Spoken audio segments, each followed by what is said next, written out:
is Mike Adams' platform, which is Brighteon. So stay tuned. The whole catalog is going up on Brighteon. It's not going to get deleted, and we're going to try to preserve the record. Hopefully, for historians to look at this and understand exactly what happened. We are writing the first draft of history here. Well, yes, the first draft of history as the censored ones that are simply stating the truth and over again, they get censored. And talking about this exact subject, this week, of course, we have seen Donald J. Trump moving a class action with other people against big tech for this very reason. How successful you think this will be, Paul? Well, having a class action lawsuit has some teeth to it. I mean, it's going to bring a lot of people involved. It's not just what was going on with the Trumps, in his administration. So I think that adds to teeth. But I think the overall barometer in the judicial branch is probably pro Twitter, pro Facebook, and not so pro constitutional First Amendment rights. It's going to be, it's a 50-50. I don't know how the courts are going to decide on this. Unfortunately, I think there's quite a bit of momentum to just protect Facebook and Twitter, and maintain their status. Where they're not publishers and they're not, they don't have to cure, they're not responsible, and therefore, they can't be attacked for First Amendment rights. So I don't know. I hope it works. We need some sort of law passed where it's these types of technologies are really a utility, a public square where our First Amendment rights are protected. But big tech has big money, and big money can influence the senators and the congressmen and women. And eventually what will happen is we'll lose that First Amendment right. That's why it's important, again, to try to put our content on platforms that are more pro-freedom oriented. Yes, that's what we're trying to do, as well as, of course, broadcasting the audio of our show as we are recording it live here from my studios in Palm Springs and wherever in this moment is Dr. Paul Cottrell from an undisclosed location, because this is also a way of breaking from censorship. And aside from Aftermath FM, we have now joined the Global Enlightenment Radio Network. I see Darrell behind the scenes working his magic also to bring us on his own platform. This is definitely a way of bypassing censorship, operating on independent servers and, of course, on internet radios. Don't you think so, Paul? I think there is going to be a trend for individuals like us to reach out to a larger audience through the airwaves. There's pluses and minuses to that, but I think that's going to be a trend for the near future. And hopefully we can get the word out and explain to the public what's happening in real time, the current events. And that's the whole purpose of our show. Yeah. And today we will be discussing many topics, of course, because we do a rundown of the week news. But one of the most important medical news of the week must be the fact that Americans living with HIV have now the same life expectancy as those without. Of course, we still have suicide rates that remain quite high. We have side effects on the medicines that are taken. And I have to ask you, what do you think of this latest research that was published this week? At Verizon, we are investing $3 billion to help those who need it most. So these people are investing a lot of money.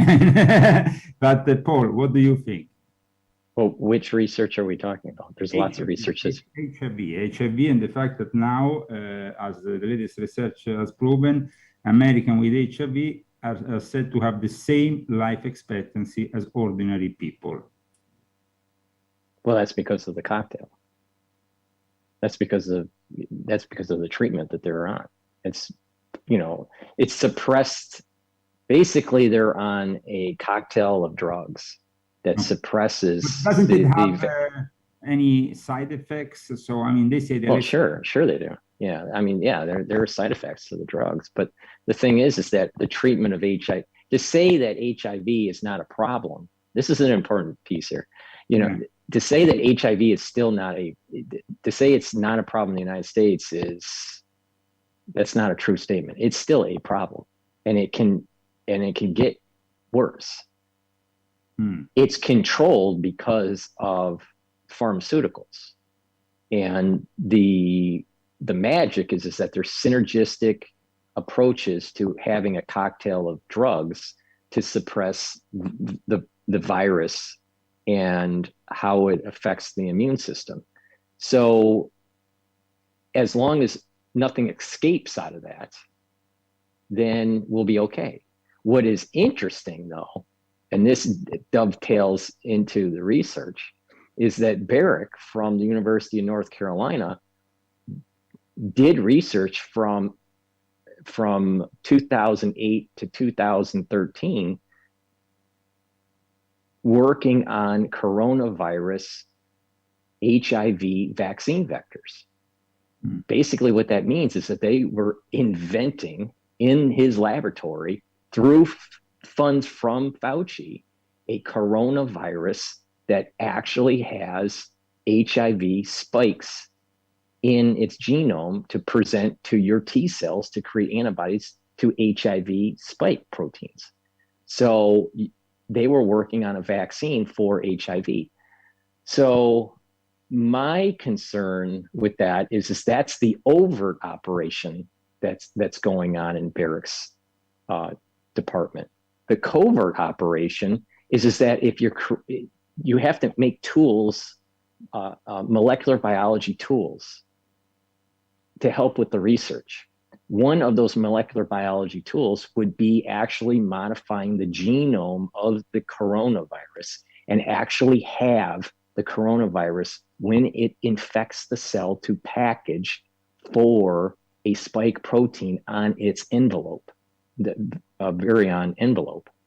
What that means is that there is viruses in the lab that have the HIV spike protein of right on the coronavirus. That means that they have a coronavirus that has a direct connection to CD4 positive T cells.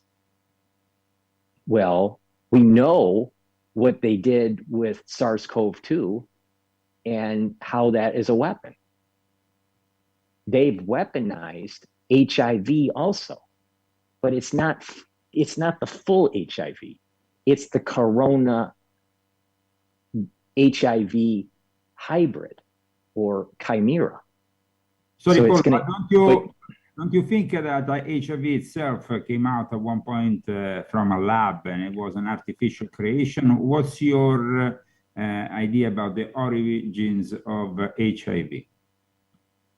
Well, I mean, what we're taught in medical school is it came from primates. Well, eventually, said that rat went on top of another animal and somehow right. SARS-CoV-2. So, I mean, by this point, I think that a lot of people have maybe seen over the years some testimony that this was also a creation that was artificial. And at one point, I remember seeing a document that seemed rather genuine, that under the presidency of Ronald Reagan, there was actually this fallout from a lab. I don't know if it was deliberate or not, but some people say it was, because it targeted in particular the homosexual community. Mm-hmm. Well, I think that there was SIV, before it turned into HIV. Now, the question is what was the jump? Were there lab experience with SIV that led to HIV-1 and -2? So what was SIV? Those people who well, that's the primate version.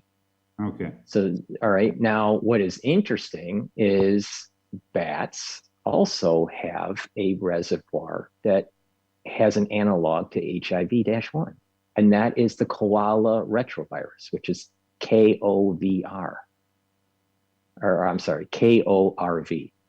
So this is important because Barrick keeps on going towards bats and the reservoir in bats and modifying those viruses so there's jumps. So it wouldn't surprise me that there's research out there that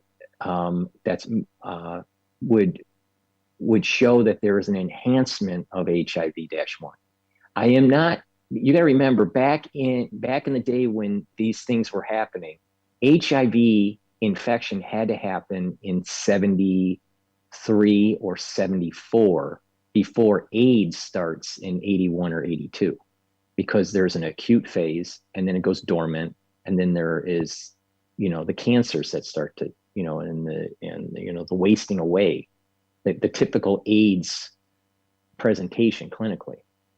That takes about 10 years or so, 8 to 10 years to happen. So the molecular biology technology wasn't there yet to really do targeted manipulation like what Barrick and Batwoman were doing with SARS-CoV-2. But that doesn't mean that they couldn't have enhanced what was already there, which was SIV, to enhance and have a jump through just passage through animals to create HIV-1. I am more in the camp where the technology wasn't there yet, where humans did the gain of function for SIV to HIV. What I do believe is that because of the technology we have today, we are modifying HIV-1 and creating chimeras such as coronavirus HIV that will allow to weaponize HIV where it can be aerosoled.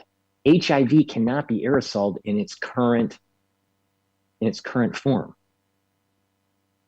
But if you have an HIV spike, then what will happen is that now you have the chance of aerosolizing and having a direct target to the CD4 plus T cells. That doesn't mean that it's going to code for proteins for HIV, but they could put whatever they want in the coronavirus. Now, what's different about the coronavirus and HIV is a retrovirus. Coronavirus is not a retrovirus. HIV, has DNA and the coronavirus has RNA. So there are differences, but because of molecular technology that we have now that we did not have back in the 70s, they can make these viruses like in a hybrid form where they can take bits and pieces of different viruses and mix them together with relative ease. I mean, like with an undergrad education, one can do this. So it's not sci-fi that I'm talking about. It was sci-fi to say that HIV was a lab creation.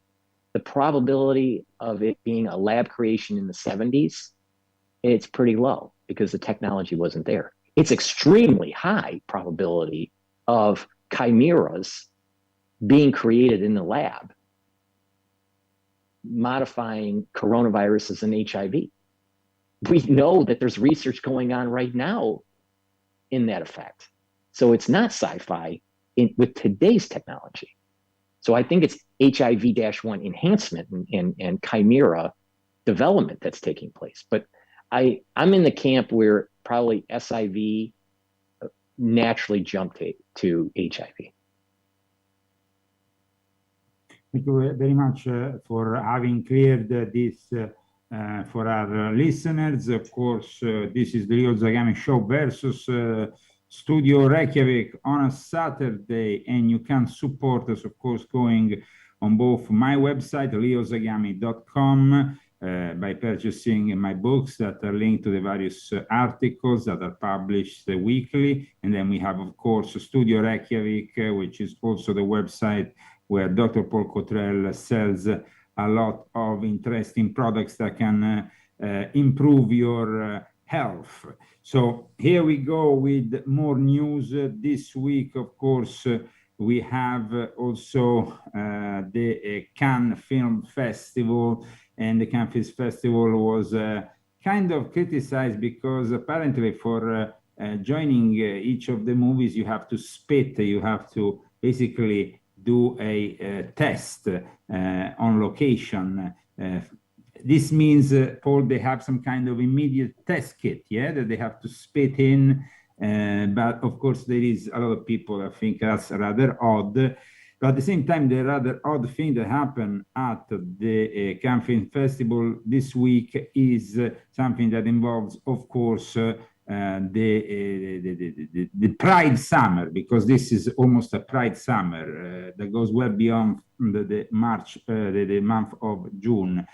Paul Verhoeven lesbian nun drama Benedetta, which talks about basically life in a convent of nuns, is being deemed by critics as erotic and phenomenal. So what this means, of course, a lot of controversy regarding a movie that talks about this forbidden subject, which is sexuality amongst the nuns that should have no sexuality. What's your idea, Paul? Because I know that you have been working for the Catholic Church once upon a time. Well, yeah, for the audience that, are new to our content, I used to work for Catholic Charities, the Archdiocese of New York. So I worked in the same building as Cardinal Dolan. And my function was to manage the portfolio for Catholic Charities and to do, budgeting and forecasting. So I had a department within Catholic Charities that I ran. So I understand, I did it for 9 years. So I understand that organization, at least the New York side of it. The spitting thing that you were mentioning, the first thing that pops in my mind was the news article that popped up about China doing a large database collection of DNA. So it wouldn't surprise me that they're taking that spit and actually doing DNA collection. Aside from verifying, there is an immediate test kit where you can spit and know if you have COVID. Well, there are quick RT-PCRs, and then there's also test kits to determine if you have antibodies. How reliable are such test kits? I don't think they're that.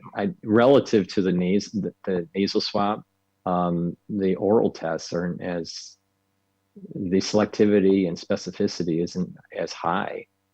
But it depends on what you're doing. I mean, are they, when they spit, they're throwing it in the kit, and then they wait a day later before they are allowed in, or do they sit in a waiting room for 5 minutes, or what's going on in the festival? They wait. I mean, there is a lot of controversy around this because, of course, variety, and they thought it was a little bit disgusting to do something like this before you go inside a movie. Everybody being invited to speak in a thing. It's kind of like in a social event.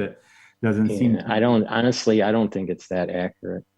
I would have to research it more, but I don't think it's that accurate. If they're getting results within 5 minutes. You are increasing some kind of spread by spitting somewhere in the middle of a public discourse, in the middle of a social event.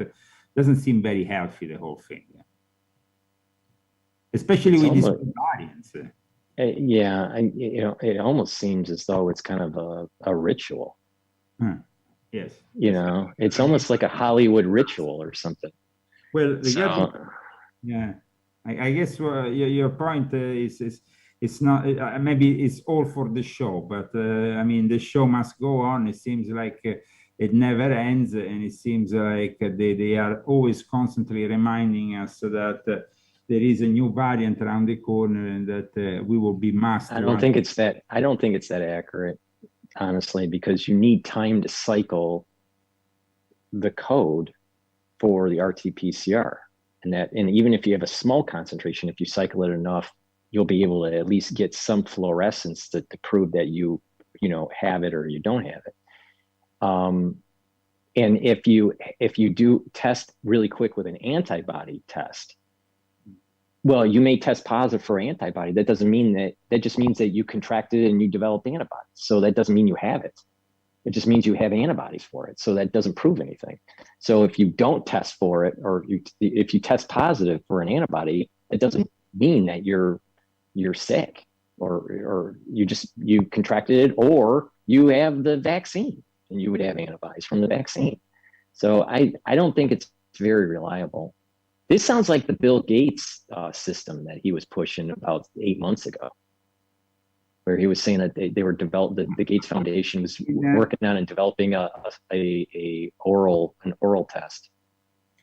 And it's pretty disgusting. In fact, the criticism has even surfaced on France 24, which is, of course, one of the main medias in France. They say spitting image, cans grossed out by festival spit test.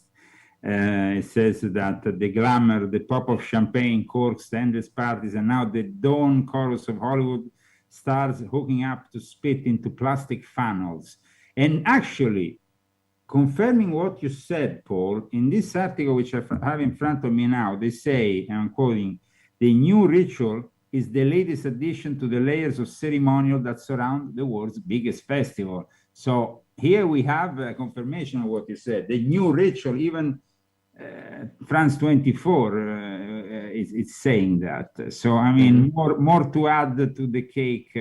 And going back to the subject, of course, of public events and coronavirus, we had the complete cancellation of all crowds from the Olympics. We have been talking in the past few weeks, every now and then, about this upcoming Olympics. Even the emperor seemed to have, was advising not to have these Olympics, but interest of money probably pushed them forward. Now, though, Team USA swimmer Michael Andrew confirmed on Thursday that he remains unvaccinated for the coronavirus and that he will not be taking the vaccine because he didn't really know how his body will react. Now, this, for the libtard media, seems to be a big case that might create some problems and uncomfort amongst officials. I think it's a very correct way of seeing things from Michael Andrew. What's your point of view on that?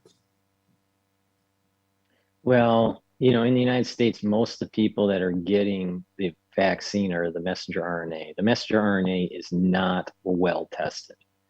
Now, in New York, most people receive the Moderna. The people that I know in New York that received the Moderna vaccine had a lot of aches, and they were in their 40s. They had a lot of aches and kind of like pains kind of thing for 4 or 5 days, and then it went away. There are a few cases that I know where when the site of the injection, so they put it, in your deltoid area, right? Well, there are lymph nodes all along your neck, right? Well, what is happening is in some of these cases, they're starting to get like a soreness where a lymph node is. So there's something going on developing those antibodies. I mean, your T cells or your lymph nodes. So, and then what happens is that soreness will go down, and sometimes it's puffed out. So you have almost like a bump, right? Well, then it'll go away. And then what happens is that because there's a whole plexus of lymph nodes all along your neck, then another one will start to get sore and kind of inflame out and then go down again. So, I just think that the messenger RNA platform is so new to just stay away from it. So from, just being prudent, this Olympic athlete, plus the myocarditis that's popping up. You're hearing that individuals that are around, let's say 15 to about 22, 23, they're starting to get the myocarditis that were athletes in college or in high school. Well, you know, that is another point here, is to say you have an elite athlete. There's not testing on individuals that are elite athletes when they take, you know, let's say the messenger RNA, what it's doing to the heart. Where's the data that shows that it's not, that it's safe? Actually, there's a set of data that's starting to pop up that natural infection, natural SARS-CoV-2 natural infection hurts individuals that or can hurt individuals that are athletes. And there's data that's coming out that vaccines, especially the messenger RNA for athletes, can hurt their heart by producing myocarditis. And this is something that can be a permanent situation for these people. So, you know, it doesn't mean that all athletes are going to get it, but some people do get it. Now, what is interesting is that there seems to be a correlation, a weak correlation, but a correlation between individuals that they think that they have already had exposure naturally to SARS-CoV-2, then they get the vaccine, because Fauci is saying get the vaccine even if you had SARS-CoV-2 naturally, which is stupid. Then some of these athletes are ending up getting the myocarditis. So we're not sure if it's the vaccine directly causing the myocarditis, or if it's the combination of an individual that did have a mild case of SARS-CoV-2 and then got the vaccine on top of it that caused the myocarditis.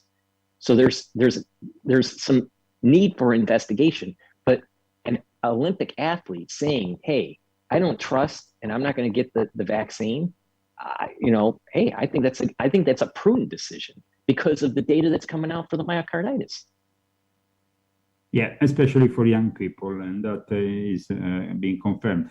But I must say that also in Italy, they had another problem, and in Europe generally, with AstraZeneca and Johnson & Johnson, which are a different kind of vaccine. So it seems the problem is not only for messenger RNA. Of course, it's a different kind of problem you can contract from those kind of vaccines, but it's still a problem.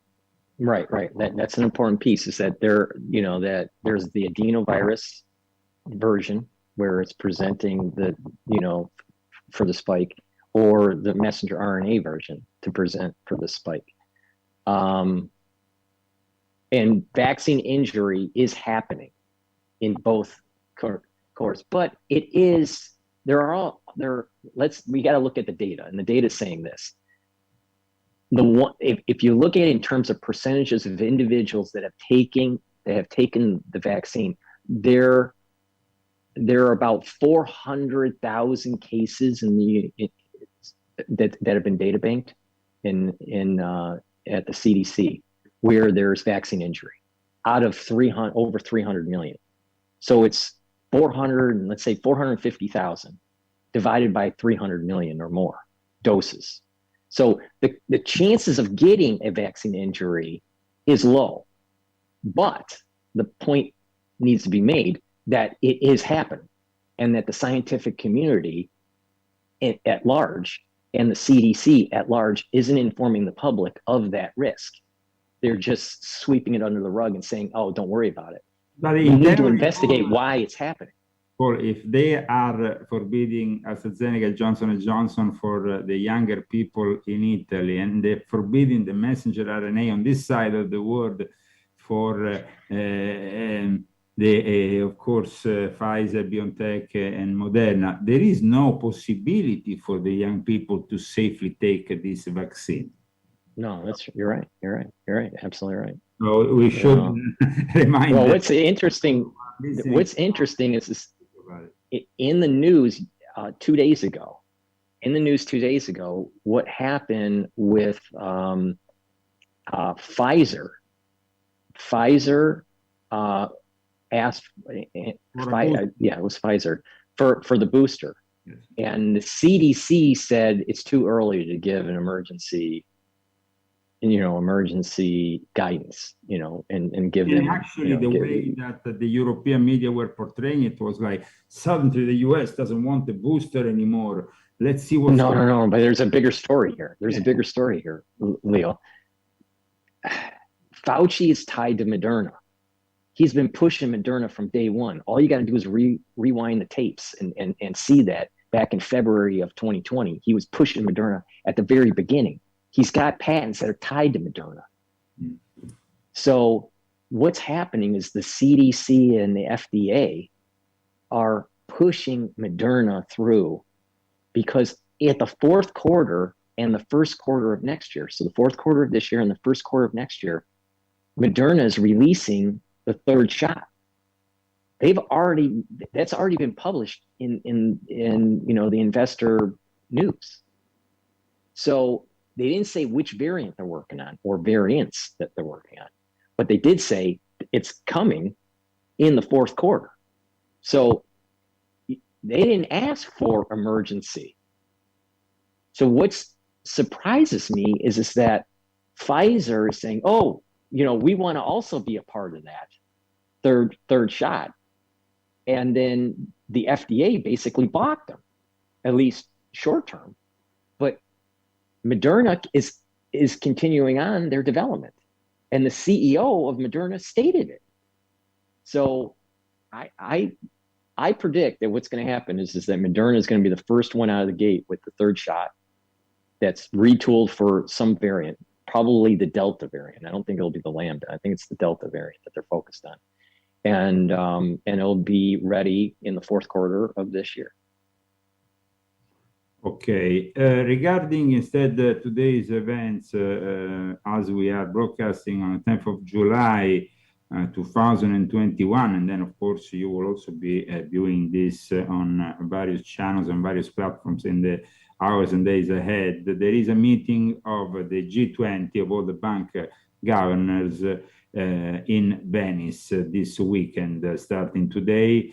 And one of the things that I noticed, Paul, was that they have put on the table an investment of something like 71 billion for an eventual pandemic of even larger proportions that they have announced will take place in the next 10 years. And that's, of course, fear-mongering of what? No.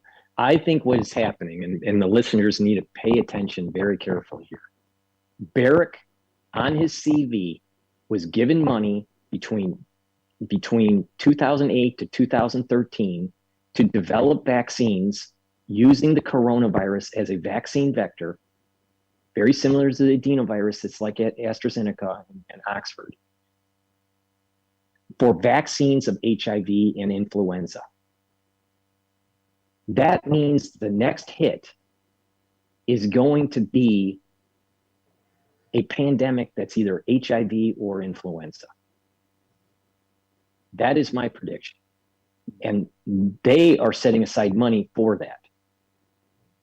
But will it be something they're actually planning behind closed doors to continue exterminating the world population, or will it be a fatal accident from a lab, which I tend not to really believe? I think it's going to be a controlled release. I think it's going to be a controlled release where you're going to have something that seems to act like the cold, but it will start to present itself as an immune disorder because it's attacking CD4 T cells directly.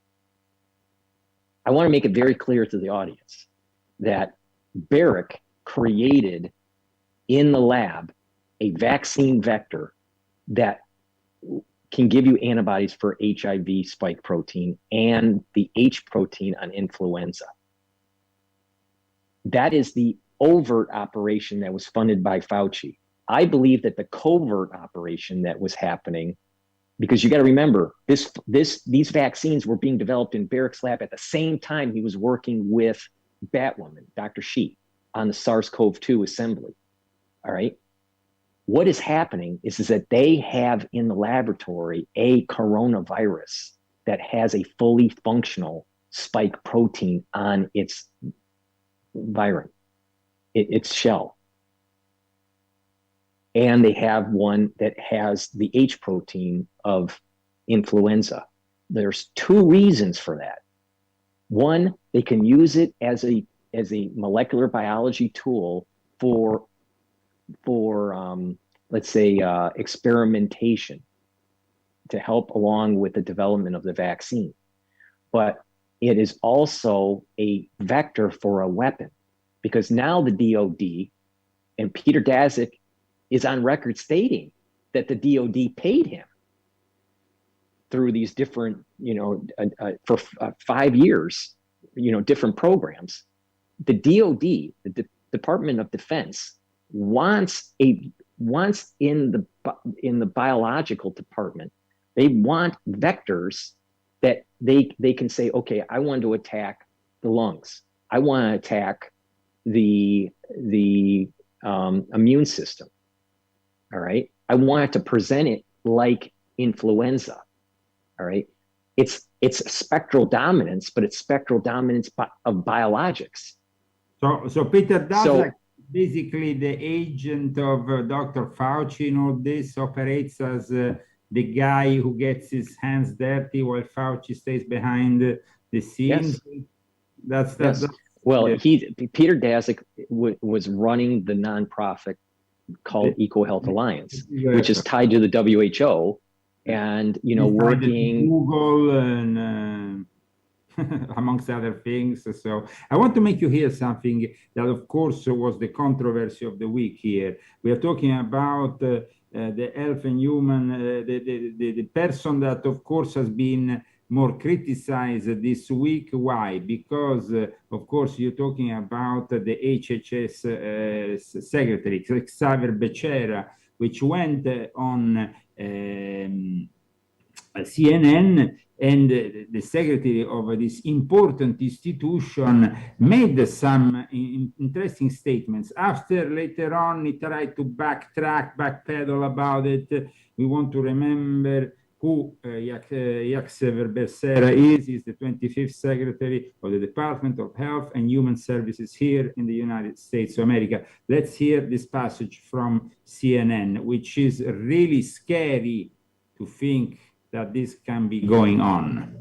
Crenshaw tweeting, how about don't knock on my door? You're not my parents. You're the government. Make the vaccine available and let people be free to choose. Why is that concept so hard for the left? Arizona Congressman Andy Biggs tweeting, it's none of the government's business knowing who has or hasn't been vaccinated. Joining me now is Health and Human Services Secretary Xavier Becerra, who is helping in this effort to get Americans vaccinated. Sir, thank you so much for being with us. I wonder if you can answer that criticism. It's none of the government's business knowing who has or hasn't been vaccinated. What do you say? Brianna, perhaps we should point out that the federal government has had to spend trillions of dollars to try to keep Americans alive during this pandemic. So it is absolutely the government's business. It is taxpayers' business if we have to continue to spend money to try to keep people from contracting COVID and helping reopen the economy. And so it is our business to try to make sure Americans can prosper, Americans can freely associate. And knocking on a door has never been against the law. You don't have to answer, but we hope you do, because if you haven't been vaccinated, we can help dispel some of those rumors that you've heard and hopefully get you vaccinated. There are experts. Listen, we hear pleas from President Biden telling people to get vaccinated, but what we're seeing is a decline in vaccinations. And there are folks who say more needs to be done, like Dr. Lena Wen, who in an op-ed for the Washington Post said, quote, that's not nearly enough. Biden needs to get behind proof of vaccination, starting with his own White House events. A gathering touting the United States' progress toward independence from the virus should have been the ideal opportunity to make the case for vaccine requirements. It matters for everyone, including the vaccinated. What's your response to that? Having people say, yes, I am vaccinated, and proving it, or at least having them attest to it. Well, there are any number of ways to try to continue to make progress, and the president has demonstrated that he is open to moving in any direction we can to help Americans get safe, be safe, feel safe. And so we'll continue to provide Americans access. We're going to go where you are so that you can get vaccinated, and we'll do everything we can And what we've done is allowed the states, through our governors, our mayors, and county supervisors, to determine how best to approach people in their neighborhoods. Now, this sparked a big controversy. Of course, later on, he, like I said earlier, backpedaled on the whole thing, saying that the government doesn't have a database of who is vaccinated or who's not. But this is definitely a disturbing admission from Javier. His name is a little bit difficult for me to pronounce. Javier Becerra, whatever he's called. I mean, it's like admitting that they are willing to track everybody down, going door by door. It's, of course, the announcement of the week that was done by Psaki, by Biden. But this admission here sparked a lot of controversy. What's your idea on the whole thing? Well, I know for a fact that in New York, you are in a database when you get the vaccine.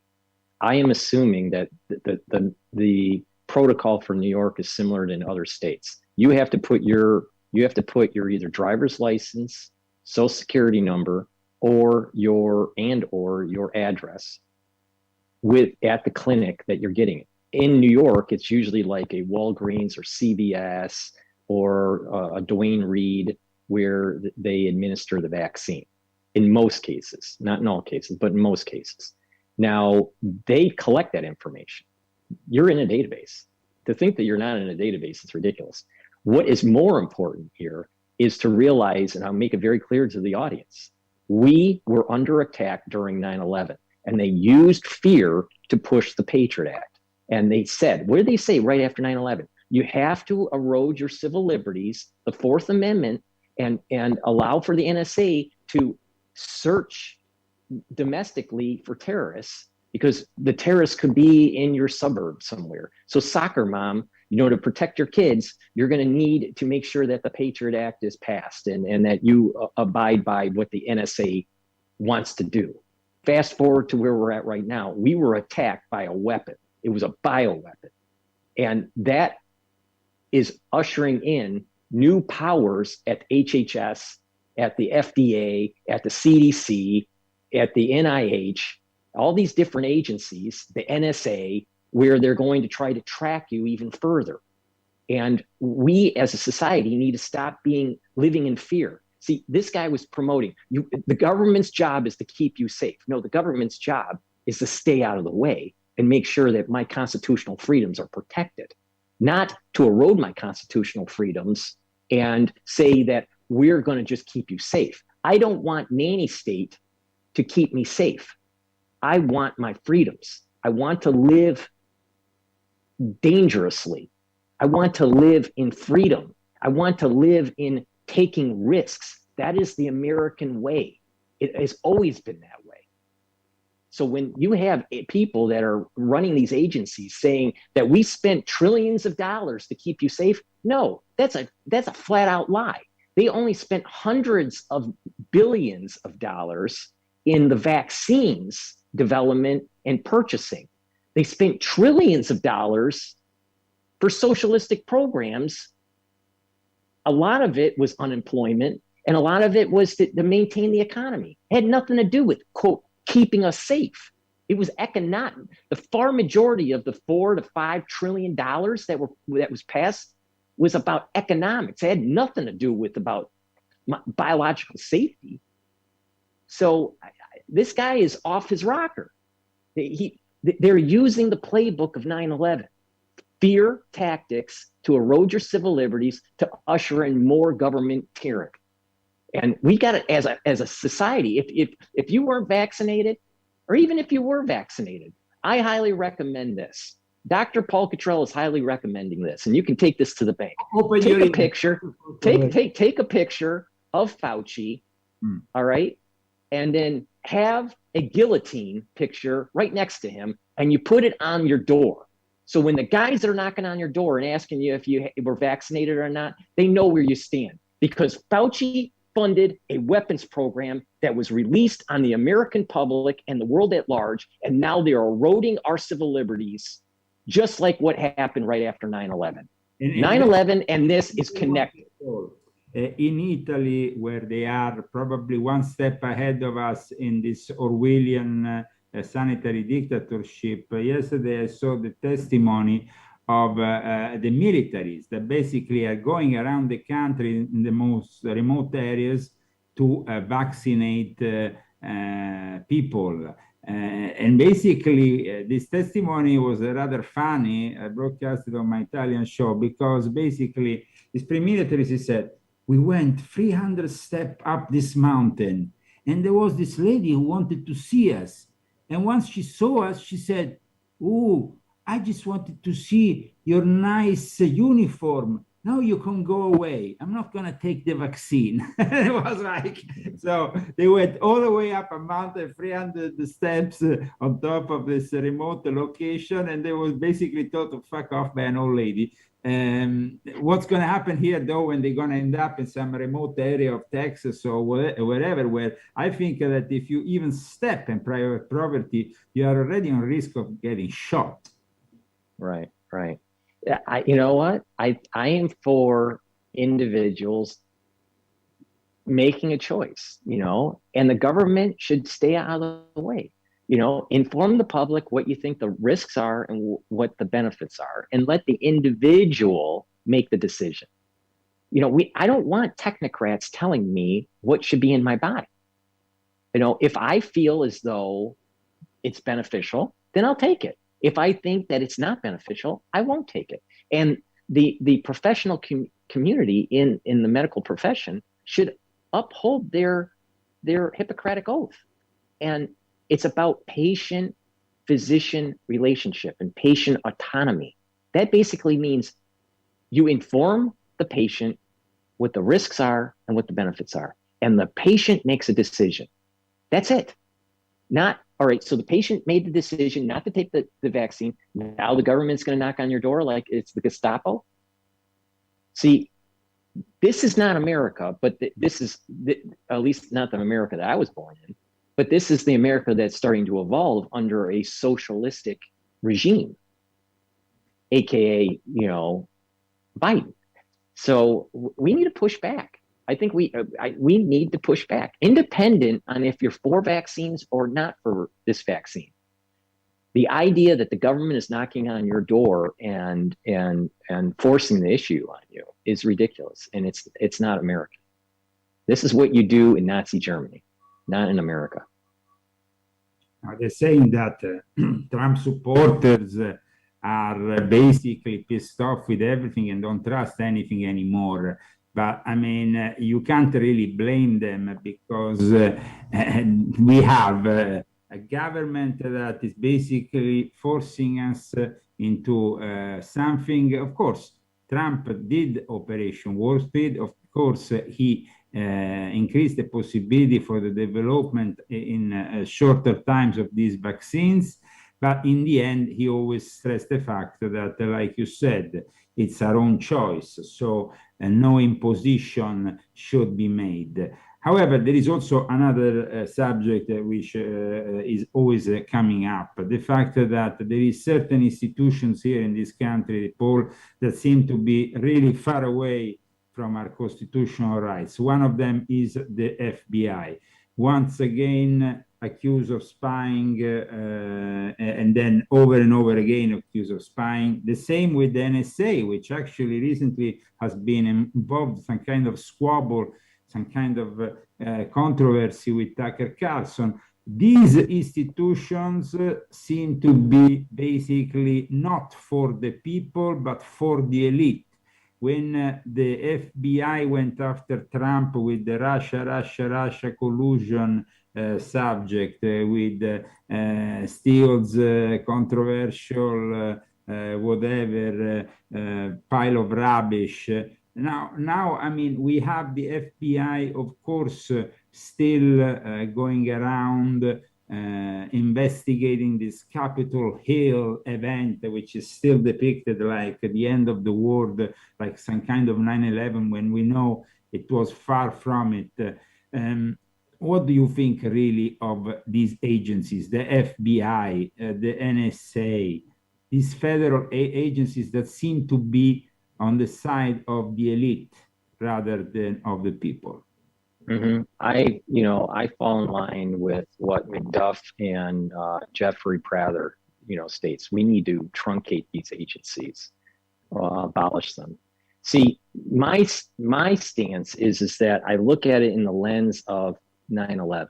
9/11 ushered in through the Patriot Act further powers to the CIA, FBI, NSA, TSA, all these different agencies that eventually, to coordinate, they had the Homeland Security that was created under the Bush Jr.'s administration. Rumsfeld, when he was the defense secretary in 2004, he was the secretary for the development of Hammer and Scorecard for international use, not domestic use. But, and that led to this hubris that happens in these agencies to use it domestically. So, I keep on saying on my channel, and we mention it also during our talks, we need to go back to a pre-9/11 day and truncate these agencies. But this is a concept that JFK was saying back in the 60s, in the early 60s, when he said that he wanted to smash the CIA into 1,000 pieces. The same thing has to happen with the FBI and the NSA. They have grown too much. They've been institutionalized, and these institutions want more power and more funding. And the only way for our civil liberties to be protected is if we literally destroy these agencies. These agencies have to be abolished, totally abolished. They cause more harm and more wars and more death and destruction than they help. Now, I'm not saying that everyone that works for the agency is bad. They think, a lot of people that are working for these agencies think they're doing good for the country. But the problem is the ones that are running the agencies are the ones that are really pulling the strings. And in a post 9/11 world where the NSA can spy on you, and all the things that Snowden has been saying for years are happening right now in real time. Case in point, look at what is happening with Tucker. He wasn't towing the line, as a journalist. So they break into his email server and then steal his emails. And now they're threatening to publish what was in the emails. The NSA should not have that power. The FBI should not have that power. And where's the judicial branch to say no to them? See, what has happened after the post 9/11 attack and the ushering in of the Patriot Act, it has given blanket power to these agencies. We need to hold these people accountable, and we need to completely destroy these agencies. Now, unfortunately, what is happening is that there's not enough momentum from the electorate, the voters, to be able to truncate these institutions. If they keep on, I'm talking philosophically here, but if they keep on pushing and eroding our Fourth Amendment rights, the only recourse that we have is to go kinetic. If it can't be resolved at the legislation or at the judicial level, then what other recourse does the citizens have? The only recourse is to fight back, and that is going kinetic. So when you have incidents, quote incidents, like, let's say, January 6th, that was a flare up of a symptom of a disease.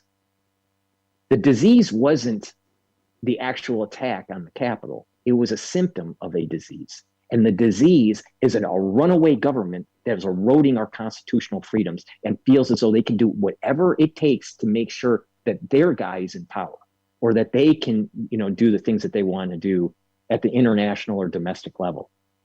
That is not what our Constitution is all about. It's about self-determination, and we have these inalienable rights. But the FBI doesn't believe that. And they are distant. They act from a distance. So it's hard to get at them. Well, eventually it will boil up to a point where arms will literally be raised, and that the citizens will start to fight these agencies because they are the enemy. The CIA is the enemy. The FBI is the enemy. The NSA is the enemy from our perspective. Now, their perspective is that the enemy, the domestic terrorists are individuals or constitutionalists. The individuals that are asking questions like, why is the CIA so powerful? Why are they getting so much funding? Why did they probably do an operation in Haiti? Why is the FBI and the NSA spying on journalists? Don't we have freedom of the press? The citizens need to rise up and actually start treating our enemies like enemies and start fighting back. That's my take on it. But, philosophically, the only way this is going to stop and we maintain our Fourth Amendment rights is if we start to get kinetic, if we start to go kinetic and start pushing back. But that's my take on it. That's my philosophical take on it. Yeah, but pushing back, Biden reminded us a couple of weeks ago, to fight a real war against the state, we will need the nuclear weapons and F-35s, and basically telling we are nobody. And even if we have a Second Amendment, we will not be able to defend probably the First Amendment because they are at such a level of control and of corruption in these institutions. I mean, look at what these generals from the Pentagon are saying about critical race theory or other thing. It seems like they have completely lost their plot. Well, with the generals, they have to make sure that they can get on a board where they're, making some coin during their retirement, or they, do the talk shows and they, can, make money by, being a guest speaker or whatever, or a commentator. But there is, there is a change here. I mean, the other day, I think it was actually maybe yesterday, the day before, Tucker was showing this poster of the National Intelligence Agency, which was basically made up with all these characters, diversity, the guy in the wheelchair, the guy who looks like Ray Charles with the glasses, the guy of color, the guy is looking Chinese. It's all about diversity, but not really about getting the job done. In this new society, we want the pilots of the airplanes to be LGBT, of color, whatever, but do they know how to pilot a plane? Well, that's not really important. So it's like all about this diversity, this other word, equity. And then you have all the rubbish of this critical race theory that is inevitably blaming the white people on all the problems of the world. It's really incredible what is happening. We are 7 minutes after the hour, broadcasting on Aftermath FM, the Global Enlightenment Radio Network. I'm Leo Zagami, and of course with me, Dr. Paul Cottrell, for our Saturday edition and rundown of all the latest news. So you have confirmed, though, a very important point here that goes against what the White House seems to have admitted in the last few hours. You say there might exist a database, there exists already one in New York, why there shouldn't exist one nationwide. However, Jen Psaki has told the reporters in Washington, the federal government does not have a database of who has been vaccinated. That is not our role. So let me just interject. Psaki probably stated the truth. The federal government does not, this is the key point. The federal government does not have a database of who was vaccinated. The state government does. So you could still aggregate the state data by just sequestering it. Okay, so it was just a nice way of saying something that, of course, could cover. It's like Fauci telling Rand Paul, I didn't fund gain-of-function research to Wuhan, but I gave money for gain-of-function research to EcoHealth Alliance, who sent it to Wuhan. See, it's the same. It's the same thing. It washes their hands. It's like, we don't have that. So it's partially true, but they're not telling you the full truth, that they used other conduits to get the information. Here's a case in point. They can't, and this is very important for people to understand. Right after 9/11, there was this talk about fingerprinting everybody. All right. And there was a big pushback. They didn't want people traveling with, and gaining their fingerprints. So how did they do it? Individuals that are not citizens coming into the United States has to do their fingerprints. All right. When they go through Homeland Security. All right. When you go to another country and you're an American citizen, they do the same. They share the databases. So they get your fingerprints anyways. Well, of course, all this collection of data, collection of information to empower the elite. This week, the elite went and met in a specific place.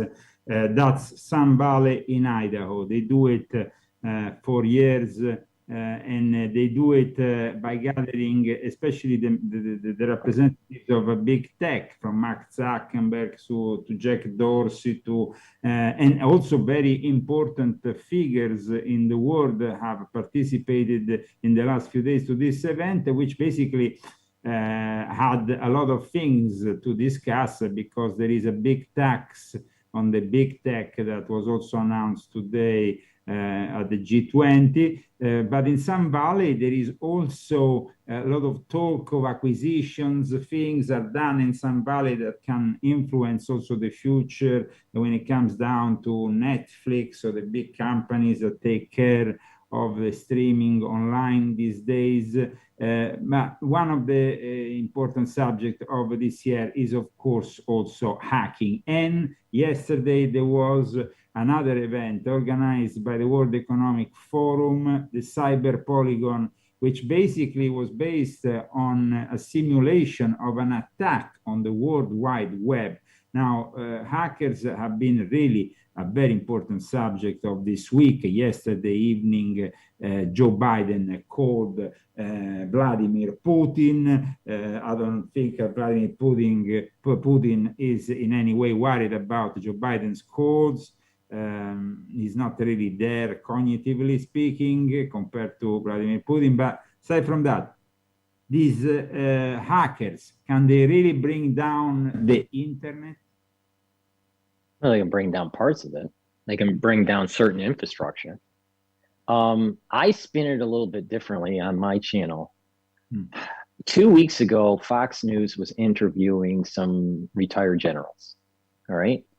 So happens these generals were at the Pentagon between 2008 to 2019 at the time that they were developing this bioweapon. So let's put that aside and keep that in our mind. So the general was asked about this cyber warfare. All right. And he said, it is a very big concern. But he said something that was very telling. He said, if he was making decisions for a war plan, he would want to hit a country with a cyber attack and biologicals at the same time. So what is happening is on Fox, you are starting to see the trickling of these retired generals trying to justify the biological program that the DoD has and to go from covert to overt. And this Pentagon, this cyber polygon simulation that you're talking about, I think is moving in that direction that you have to have, quote, spectral dominance that includes biologics and cyber to be able to maintain a competitive edge against your enemy.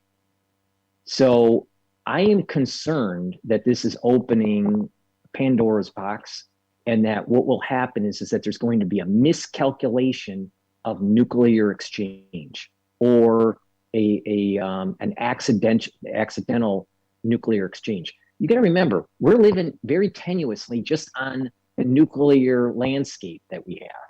We have thousands of nuclear missiles aimed at us, and we have thousands of nuclear missiles aimed at other people. Sorry, Paul, we go back to that film from the early 80s here, War Games. I remember I was a kid when I went to the cinema. I think probably you were also a kid at the time.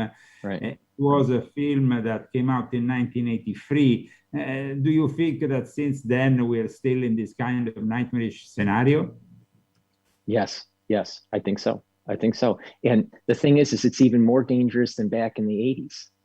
You know, there was this big fear when Reagan was in the office that the liberals were spinning him as like this, you know, just a hot, you know, he wanted to hit the button, and it was all going to be, the whole world was going to end up in nuclear exchange. And that was when War Games came out, but also a TV movie in the United States. Maybe you didn't see it. It was called The Day After. Yeah. Okay. Yeah, So, but there was this spin from Hollywood of, you know, I think that there was a global spin around that movie to really terrorize everybody. I mean, right. So now fast forward to where we're at right now.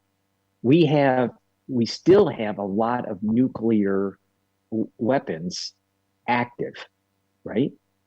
And that was under a certain context. It was USSR and the United States. It was bipolar, right? In terms of power, you know. Now you have China starting to rise, all right? And you have other actors that have nuclear weapons like Pakistan, you know, India. So it changes the landscape, especially when you start to use cyber attacks and you start shutting down grids and you launch a biologic on your enemy. That enemy may feel as though they're put in a corner, that they work out that calculation of mutual assured destruction, and they miscalculate, and then all of a sudden there's a nuclear exchange. So there's a movie called Zero. It's a documentary about nuclear proliferation in the world. All right. And the key point is that even though it's a small chance of a nuclear accidental exchange, because of chaos theory, eventually it will happen. This, when you add in other factors like cyber attack or biological attack, the chances of nuclear exchange increases. So we are in more danger than we were in the 80s because of what the Pentagon's doing and other countries. I mean, China's at fault too for developing biological weapons. You know, I understand why the DoD says, well, if China's doing it, we need to do it. I get that. I understand the logic. But the thing is that there needs to be more oversight in what is going on in these labs. The technology in terms of molecular biology is so awesome that we as little primates aren't mature enough to have. And we're going to make big mistakes, and maybe there will be a nuclear exchange because of a miscalculation. Now, some people would say, how do you get to nuclear exchange from, you know, cyber attack and biologics? Aren't they totally different weapon systems? No, it's a system. It's a full, the society is calculated in a certain way that if you push the animal in the corner, that country in a corner, they may miscalculate and say, I have only one option. For example, from the confrontation with Russia, that could arise. And we have definitely a threat coming from somewhere, but Joe Biden himself had to admit that he wasn't sure of Russia. But then now he went back to this Russian theory. Why should Russia protect these hackers? Is it an economic interest, or are they trying to damage America and gradually getting America to fall into chaos? I think there is probably some truth to the idea that the Russians have been trying to infiltrate the United States and weaken us economically. And, you know, and have kind of more of a Marxist philosophy blossom in the United States. And they started that in the 50s. Because America now has threatened a counterattack on their structures, an internet counterattack. That will mean hackers from the US attacking Russia's infrastructure, because they say they will attack the servers used by these hackers. That will create, of course, a immediate confrontation with the Russians. That's what I mean by the escalation and then the miscalculation to nuclear war. It may seem very benign. Someone attacks one server or another, but then that server is connected to, let's say, the electrical grid. Or, yeah, I thought it was very telling that once Moderna was about ready to ship the vaccines, then 2 or 3 days later, the America, I think it's called America Cooling or America something. It was like the largest refrigeration company in the United States. They were attacked, a cyber attack, and shut down their plant. So no one really knows who did that. You know, it's very telling on that capability, because the messenger RNA has to be cooled at a certain temperature, like -30 or -70, depending on which version you have. So, you know what,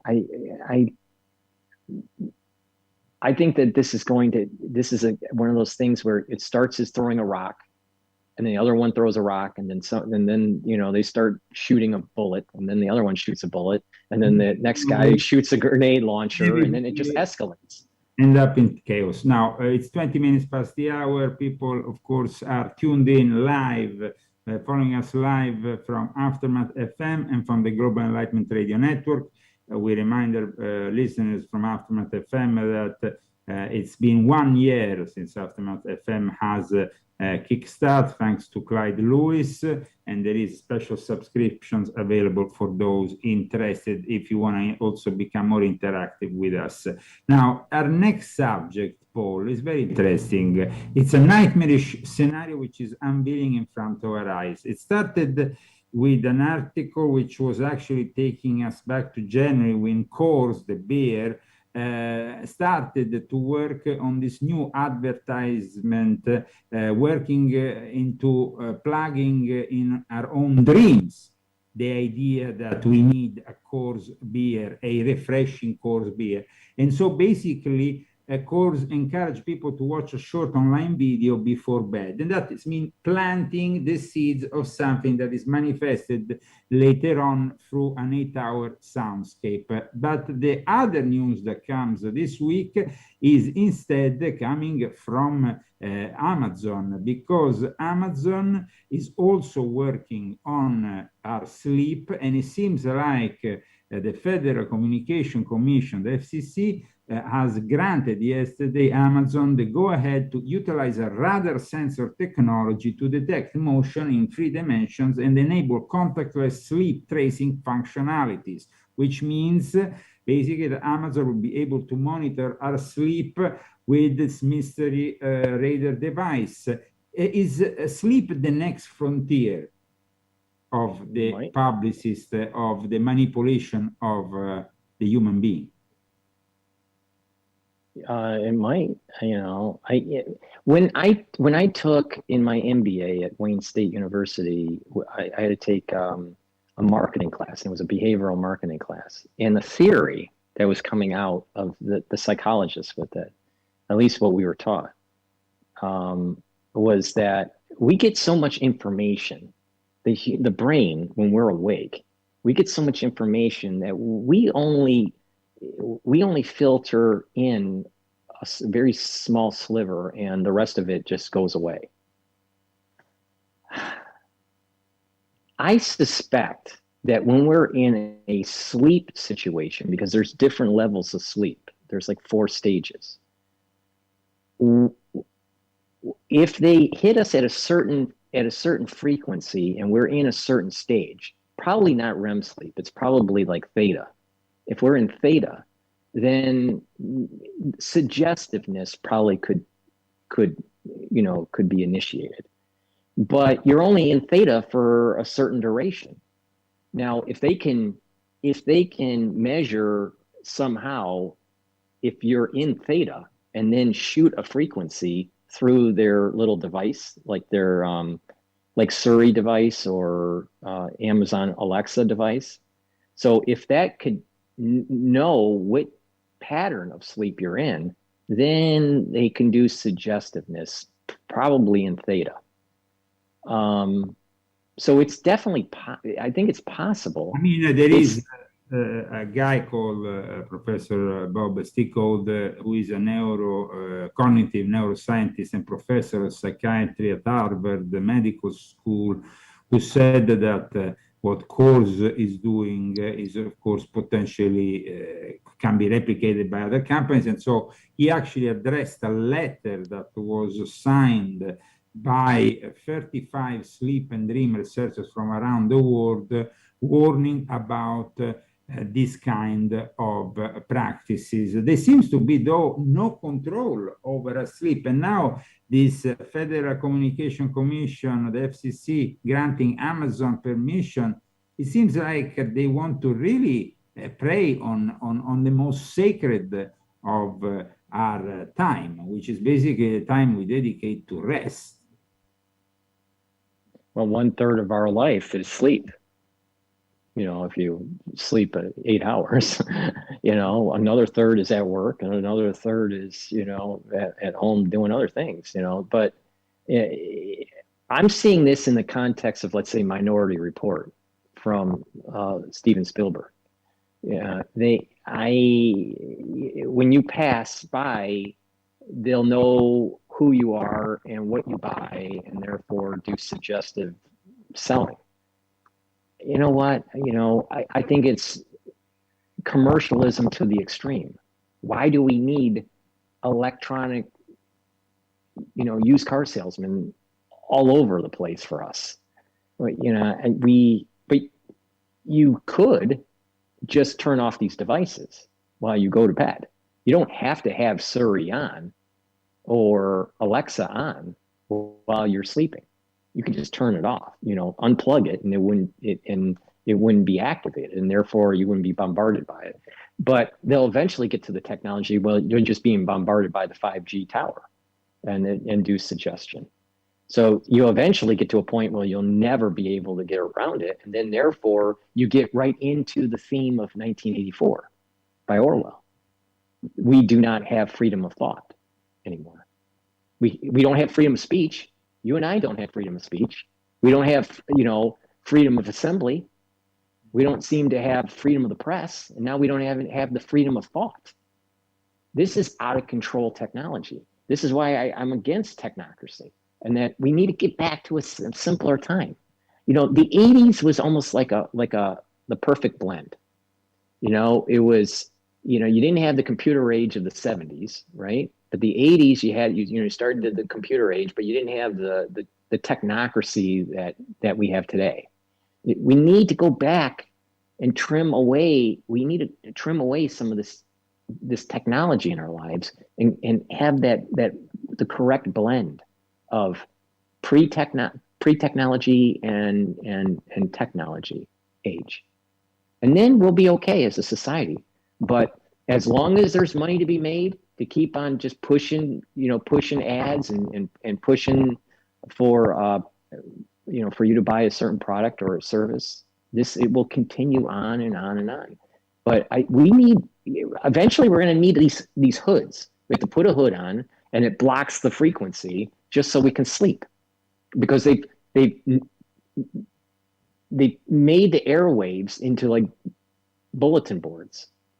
You know, when you're driving down the highway in the United States, you see a big board that's advertising something. You know, eat, the BBQ chicken wings or whatever. But actually this week there was the exposure of something much more sinister at work, because the Satanic Temple, founded in 2013, which likes to also lobby certain subjects, and started to spread around the United States billboards which wrote abortion saves lives, or actually making a child is like making a cake, and abortion is no big deal. We have a ritual for it. These billboards were found all over the US. The Satanic Temple is really, I have described it very much in my books for people who are interested, how it manifests. It is basically the last stage of Satanism, because Satanism kind of was modernized in 1966 at the Church of Satan. It went through another phase Michael Aquino and the Temple of Set. And now this is the last phase, the phase in which they want to actually be accepted, and they are abusing the First Amendment, trying to normalize the fact that they are just another religion. And I was just watching yesterday, I think, Good Morning Britain, which is one of the most important shows, TV shows in Great Britain, that was interviewing Lucian Greaves that arrived from America, and he was passionately talking about the spread of this new satanic organization, which of course is indulging in everything that is leftist, because it seems like everything that is leftist is in some way has sympathy for the devil. It's that's really the thing. So what do you think about promoting abortion saves lives? And let me tell you, it's not the only screwed up thing that has happened this week regarding abortion, because there is been also another important event that has taken place. Let me tell you where. There is a statue in the city of Eureka, which was basically covered by a writing. And this writing is basically also shocking writing that is connected to abortion and supposed support. Let me tell you exactly the phrase that was written in this Arkansas statue of Jesus, a 65-foot tall Christ. They wrote, "God bless abortions," this banner, and they even made a t-shirt out of it. So really offending also the Christian faith. God, bless abortions is something that goes completely against people who are Christian, who are pro-life, of course.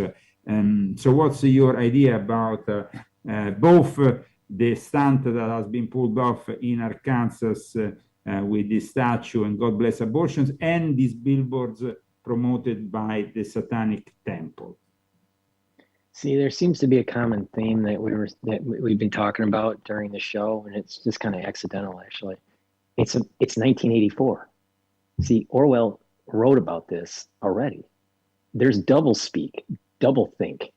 When you have a billboard that's saying abortion save lives, well, let's look at this from a data perspective. It is true that some women try to induce their own abortion at home and have died. That's true, but it's rare. The number of deaths, and it is a death when you have an abortion, death of the fetus, that there are more deaths of the fetus than, let's say, trying to, quote, save lives of the mother. All right. Now, when I was younger, I didn't really have, I didn't really have an opinion when I was in my 20s of it. I just thought, okay, it's, let it be the woman's choice. Okay. That was my mindset. All right. As I became older, I started realizing that when someone makes a decision, there are consequences, and that those consequences have not just a personal consequence, there are societal consequences. When you have a cult of death in the society starts to erode, it starts to decay, the family unit starts to dissolve. So their choice ends up dissolving the family unit. Now, take it even further. Now I'm in medical school, and I learn about embryology and the actual procedures of and how to do abortions, from a medical standpoint. And I came to the conclusion that life starts at conception. Now you can try to spin it and justify that one is not killing a fetus or an embryo, through the abortion process. But the reality is that that is a life. That is a human being, right? It is not fully developed and self-sufficient, but there are a lot of adults that aren't fully developed and self-sufficient. So, from a philosophical point of view here, I think that these individuals that are saying these things are promoting a cult of death and not a cult of life. And it goes back to, like the tenets of Torah or the tenets of the Old or New Testament, that life is precious and it needs to be protected. So it's not true to say that abortions save lives. No, the truth is, that's doublespeak. The truth is, abortions kill. Now, in the modern context, they have a legal, they have a quote legal right to kill, just like James Bond had a license to kill. Well, women have a license to kill also, but it's still killing.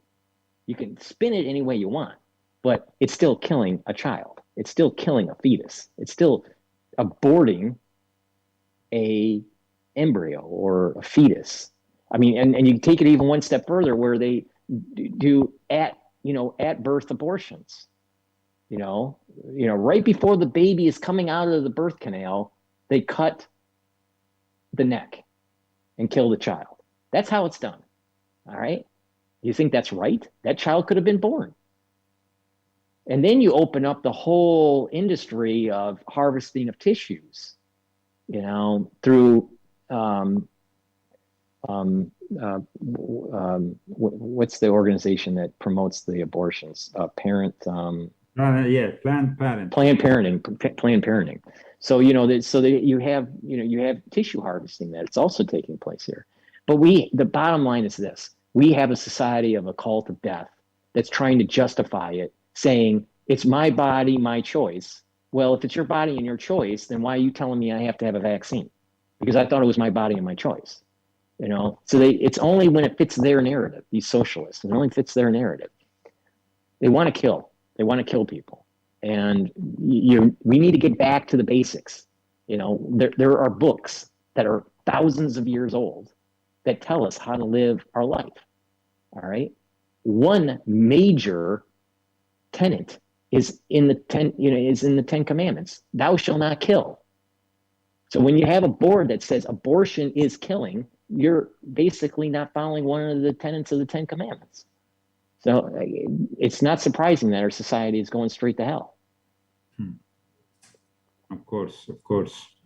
Well, we still have a little more than 20 minutes before we end our show, so we have still more news for all our viewers. This week we have touched again challenging records when it comes down to temperatures. Here in Palm Springs we have just recorded, and that's a report that came out this week, the hottest June to date ever since. And then we have Death Valley, where temperatures today might hit incredible 130, and we are 4 degrees to the highest temperature ever recorded on this planet. But at the same time, we have seen an earthquake, a 6.0 earthquake, not from the Sant Andreas fault, but from another fault which is connected there in the area of the Sierra Nevada, between Nevada and California. And of course, we have volcanic eruptions all over the place. Once again, confirming what we have said in the past on this show, every time we have some solar storms, big ones like we had recently, it seems like there is this kind of events that are taking place. Well, I mean, this is, really a question of, global warming and human intervention or not intervention. If you look at it from the context of 6 million years,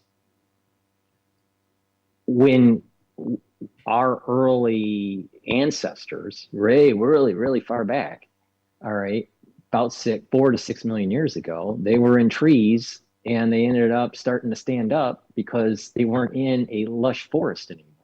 They were in a savanna kind of thing. Yeah, but so before you go, you move further. Let me report that 6 days ago, the sun erupted with the biggest solar flare in 4 years.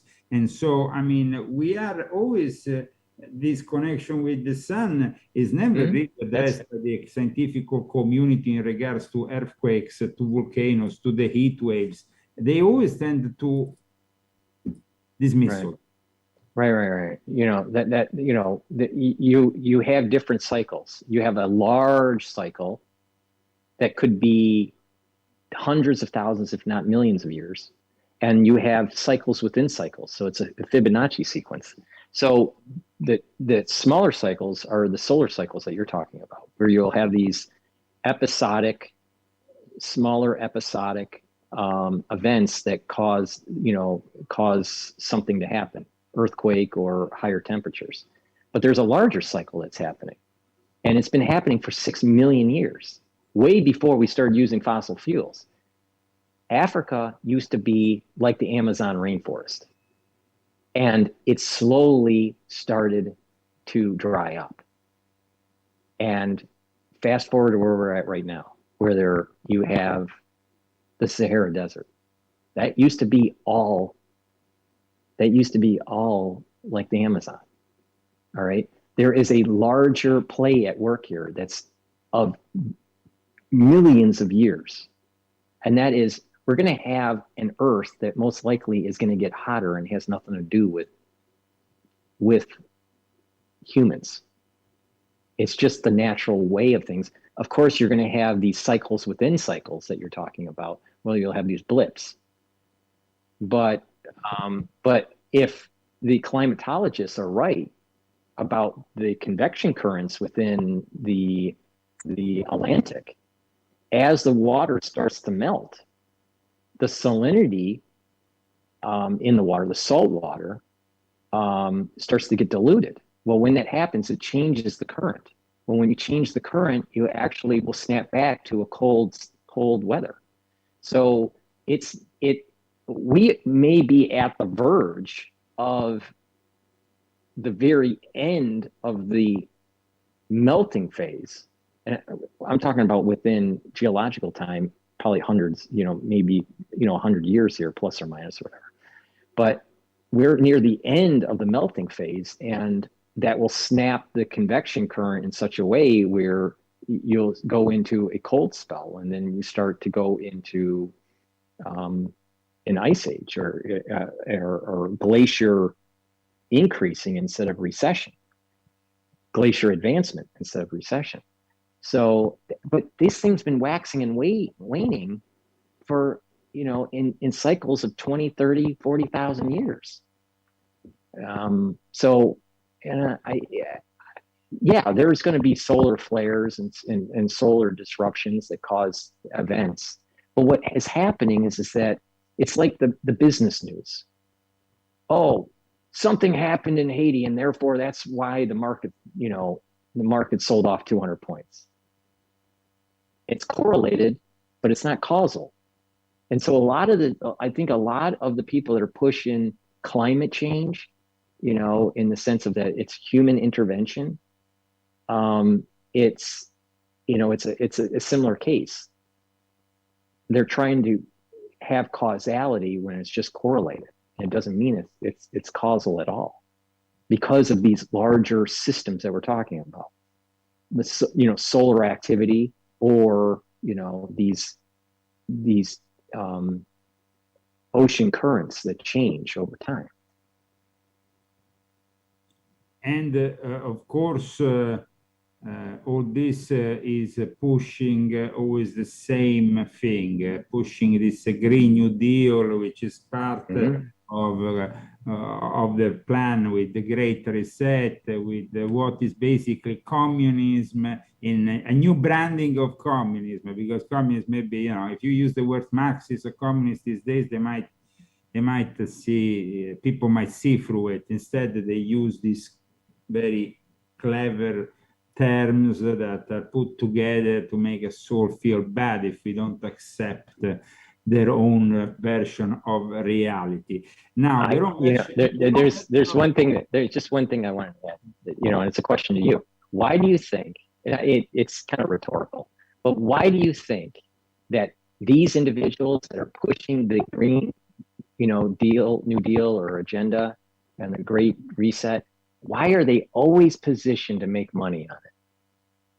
The ones that are making the decisions, pushing the agenda, they're always positioned to make money on it. Gore is the perfect example of this hypocrisy and of this manipulation of thoughts and ideas. I mean, he's been one of the biggest investors on a lot of things that are now have made for him millions and millions.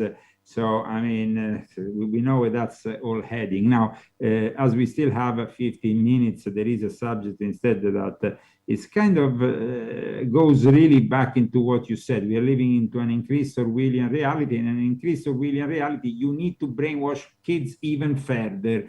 So Biden wants to add 4 years to the education, to the public education, 2 early years of preschool and 2 free years of community college.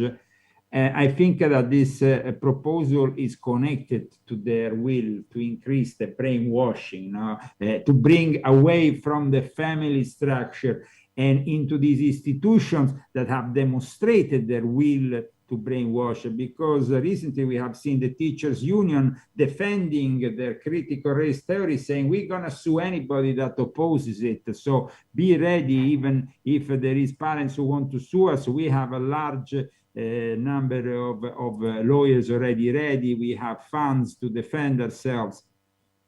They want to have our kids. This is what's happening here with this this plan that Biden has pulled out. Don't you think so? Well, I definitely think that they need, it's almost like a religious kind of tactic. Will you? It's not so much, will you, Dr. Paul Cottrell, be favorable to extend the education another 4 years? Extend education another 4 years? That's what they want to do. They want to extend 2 years. They want to basically 4 years more of public education for our children. 2 years in school and 2 years in community college. No, definitely not. But I agree with you that it's like a religious tactic. It's not so much trying to convert the adult, it's to control the children. Yeah. And that's where the priests and that's where, even the rabbis really, focus on, because they're moldable. So it's the same tactic. So I agree with you that they're trying to control the children. But when it comes to the actual loans and the loan forgiveness, I think what it is it's a two-pronged approach. They want to get the votes. The Democrats want to get the votes of the young voter. So the carrot is, I'll give you some free tuition, all right, if you vote for me, all right? So that's basically buying out. That's their tactic. Yeah, buying out future generations. They're saying we're gonna pay it. Right. By doing that, the guy will say, "Wow, I will always vote Biden. He sorted out my life. He basically all my debt, my student debt was erased because of him. Wow, I love Biden. Wow, I worship Biden." But okay. So that's the front story. Yes. The back story is that the banks that loaned money to students are starting to see defaults. So because of that, the government has to come in to protect the bond market that's tied to student loans. So there is kind of a situation, not as bad, but kind of a situation in the loan market, like what was happening with Lehman. I mean, it's stressed because you don't have students paying it back. But we have also Wells Fargo, for example, now shutting down all personal line of credit accounts, which is like, okay, I mean, people maybe now, especially in this moment, they have to start again after the pandemic. They might have needed those lines of credits. from a big bank like Wells Fargo. And this is also been a very important news of this week. That what do you think about Wells Fargo closing down? Is Wells Fargo scared about the future here? I mean, are we scared about some kind of catastrophe, imminent catastrophe?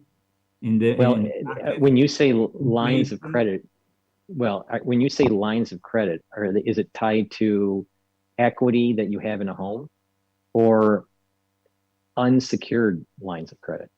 Secured or unsecured? Basically, all existing personal lines of credit, and we no longer offer them to clients.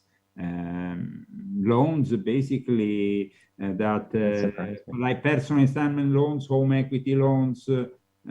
Home equity loans. All right. So last year, around June of last year, JP Morgan did something very similar, where they did not allow for individuals to take home equity loans out. So the banking system is stressed. Even pre-COVID, if you remember in the news, you had Bank of America, JP Morgan, and even Wells Fargo having really odd days where people's transactions couldn't be cleared, or the ATMs weren't working, especially Bank of America. Now, why was that? All right. And then all of a sudden COVID happens. All right. People are at home. They're not spending as much.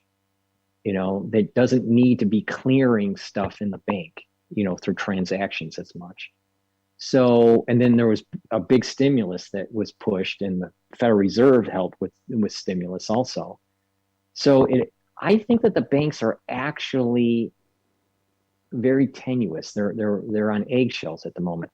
Now, according to the Federal Reserve, they're saying that their balance sheets are very strong, and that they tested this. They passed all the stress testing that took place just recently.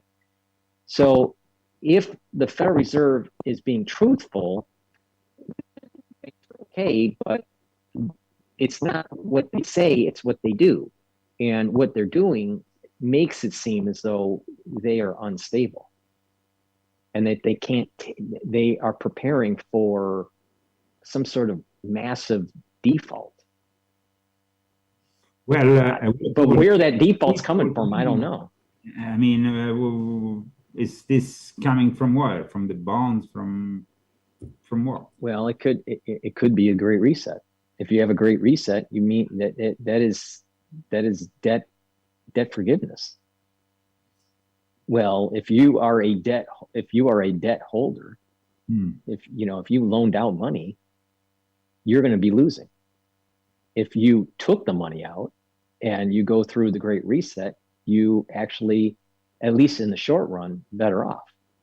But you're talking about when that happens, inflation happens. I mean, do you think that America in some way is descending to some kind of third world status in the long run here? This is a complicated question. When you look at what the Biden administration did with oil, on the surface, on Fox News, they go, well, you're saying, stop the domestic production, and you're just helping Russia and Saudi Arabia. Well, the reality of the situation is this: the petrodollar is stronger when you actually are clearing oil in the international market. So you almost need a supplier that's outside the United States providing our oil. So this may be the last gasp to try to protect the petrodollar, even though on the surface it seems as though Biden is anti-American oil, and he may be, but there is a benefit when as long as it's clearing in American dollars. If they start to clear it in gold or start to clear it in some other currency, then you're exactly right. It's the end of the financial hegemony that the United States have had since World War II. But it's also the end of many things here in the United States, because we have whole cities now that have crime syndicates taking basically control of them. The fact that they went on with this defund the police for months and months, now of course they are backpedaling on it, backtracking the whole thing. Never was a Democrat thing. Instead, it was a Republican. But we know that it was the Democrats who promoted, of course, defunding the police. And now we have whole areas in cities, very important cities here in the United States of America, that are basically under the control of criminals, not of the police, not of the United States government. This is the sign of a third world country for me. We are starting to see the cracks in the foundation of America. Now the question is will we be able to fix that foundation before it's too late or not? There's a case to be said that we are the Roman Empire, and the question is, are we a rising empire or are we a declining empire? We're probably it's probably a half glass full, half glass empty at the moment. There's enough evidence both ways, to swing it. But I try to be the optimist, and that is, we will find a way to still be prosperous. But there are dark forces that are trying to crack the foundation of America. Hopefully we come to our senses as citizens and prevent that from happening. My worry is that we will not come to our senses and that we are actually going to be a declining Roman Empire. Now, that decline is probably going to take decades, if not, a couple hundred years to actually have the country break up. And there's going to be a time, Leo, I don't know when, but there'll be a time when there's no longer the 50 states. It's gone. It's broken up, just like how Rome was broken up. And there will be these sectors, and then Texas will be merged with Mexico in some strange way, and Maine and Michigan will be merged with Canada, and there will be a new country in the Midwest. The country will be broken up, but it won't be in our lifetime. So, that's just the natural progression of countries. To assume that America is going to last forever is not being realistic. Hopefully, we don't lose it while we're alive. I mean, for me, we are living in some kind of surreal twilight zone. When yesterday I saw the images of one guy climbing, jumping from roof to roof in LA and setting up on fire a cross on top of a church. I mean, the guy seemed like he was Spider-Man. Of course, he must have been possessed by a million demons. But all this really leaves us in front of a city, LA, which of course is 2 hours from where I'm broadcasting to you from.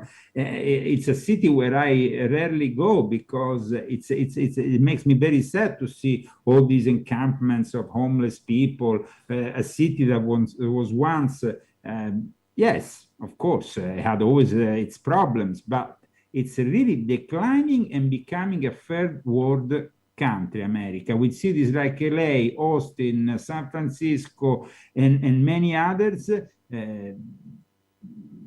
on the verge of some kind of reality which we have only seen on some kind of movies in the past, which represented some crazy future, post-apocalyptic.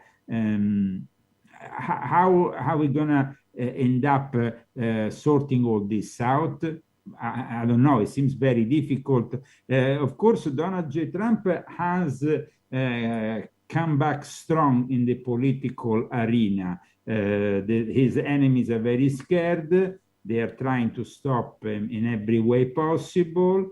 But maybe through Donald J. Trump and through the Republican Party winning the midterms elections, we will have some kind of change. There is also a growing number of people that don't believe that the two-party system is no longer anymore valid like it used to be, because there needs to be some kind of third option. What's your idea about that? And then, of course, we will be heading towards the end of the show, because we are 2 minutes to the conclusion. Well, the problems that you were saying about California and even Portland, they're like a cancer. The body is the United States of America, right? But we have these cancers of socialism that seems to be spreading, right? The question is can we, through the electoral process, inject some sort of therapy against that cancer of socialism? Hopefully, Trump or a Trump-esque type person can, can win the primary of the GOP and win the general election. And I hope that that happens. We are, of course, now about to end up the show. Mayor Gazzetti, though, he doesn't care. He's going to probably end up now as an ambassador in India, which basically now he has done his training in LA, going to Bombay or going to wherever in India. Might seem very close to what he's used to. So where can people find us, Paul? Well, I mean, we publish our work on YouTube, premiere it and then hide it. So please go to YouTube and subscribe. Go to Rumble and go to Brighteon. I'm uploading all of the catalog on Brighteon. So you can find us there, and to help support Leo, please go and buy his books. I mean, he writes a lot of great information, and you have a great website that goes over current events, and that's how they can help support you. And it's a team effort. Leo, I viewed this as a team effort to try to spread the word and just have a good dialogue and have people a part of this dialogue about the chaos that we're living in today. Thank you so much, Dr. Paul Cottrell, and have a great week, my friends.